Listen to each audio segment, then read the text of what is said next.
নমস্কাৰ মই দীপলিনা ডেকা অতি আসলে অতি দুখিত আলোকোৱা গীতি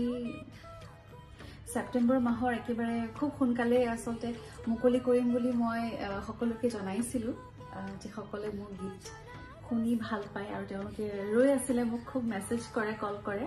কিন্তু আই এম এক্সট্ৰিমলি সৰি ডিউ টু আনফেভৰেবল আৰু ওয়েদাৰ কন্ডিশনস আমি সম্পূৰ্ণভাৱে শুটটো মানে কৰিবলৈ বিৰাট টেকনিক্যাল অসুবিধা পাইছো এয়া সব আমি লোকেশনতে আছো লোকেশনটো দেখাই দিব লাগে সো লোকেশনত আছো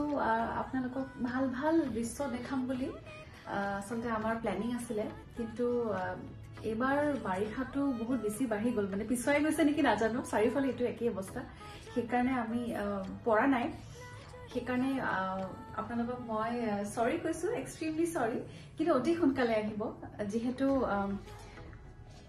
অলৰেডি কৈছো যে গীতটি অকনমান বেলেগ ৰূপ এটা দেখাবলৈ মই আসলে যত্ন কৰি আছো আলোকোৱা গীতটিত কিন্তু অকনমান ব্যতিক্ৰমী ভাৱে প্ৰেজেন্ট কৰিবৰ কাৰণে আমি যথেষ্ট কষ্ট কৰিছো